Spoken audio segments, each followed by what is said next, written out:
মাই channel Shreshtha's wonder world. এইবার আমরা পুরীতে বেড়াতে এসে আচার্য শ্রীমৎ স্বামী প্রণবানন্দ মহারাজের ভারত সেবাশ্রম সঙ্গে অতিথি নিবাসেই এসেছি।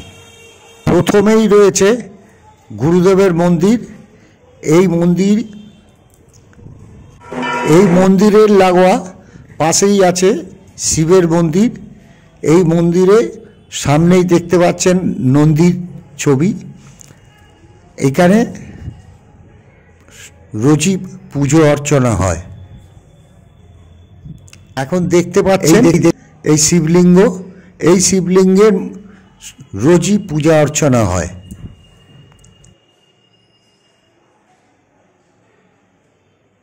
এইবার পুরো এই ভারত সেবাশ্রম সংঘটা ঘুরে দেখাচ্ছি। আশ্রমটি ব্যবস্থাপনা সবই খুবই সুন্দর, পরিষ্কার ও পরিচ্ছন্ন। এই ভারত সেবাশ্রম সংঘটি সমুদ্রের লাগোয়া স্বর্গদ্বারের কাছেই। এই আশ্রমে সকালবেলা মঙ্গল আরতি 4:30 সময় এবং সন্ধেবেলা 6টার সময় সন্ধে আরতি হয়। এইবার আমরা গেস্ট হাউসের দিকে যাচ্ছি। গেস্ট হাউসের রুমগুলো কেমন আপনারা দেখতে পাচ্ছেন, খুবই সুন্দর। এইবার আমরা সিঁড়ি দিয়ে উঠছি। এই সিঁড়ি দিয়ে ওঠার পর আপনারা দেখতে পাচ্ছেন রুমগুলো। এই রুমের অনেক রকম রেট আছে। 400 টাকা আছে, 600 টাকা আছে, 800 টাকা আছে ও 900 টাকা আছে।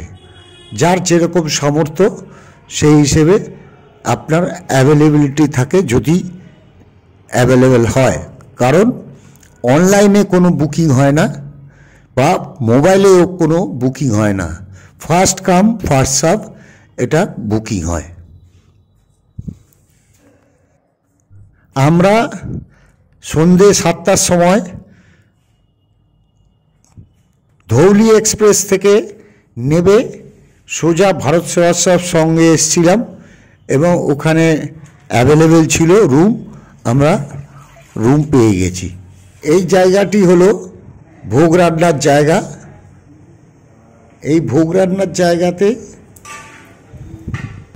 এই ভোগ রান্নার আজকের মেনু হচ্ছে ডাল, ভাত, উচ্ছে ভাজা, আলু ভাজা, পাঁচমিশালি তরকারি, আলু বরবটি তরকারি, চাটনি, পায়েস। আমাদের অনেক বছর হয়ে গেল, 15-17 বছর।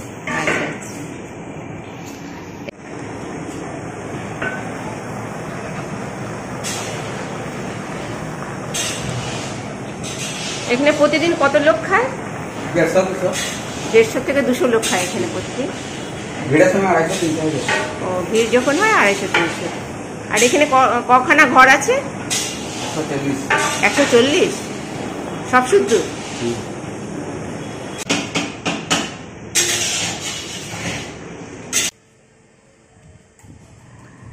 এইটি হচ্ছে ভোগের প্রসাদ খাবার ঘর। এই ঘরেই যত গেস্ট হাউসের লোক আছে তারাও খেতে পারে, আবার বাইরের লোকও এসে খেতে পারে। 60 টাকা করে কুপন।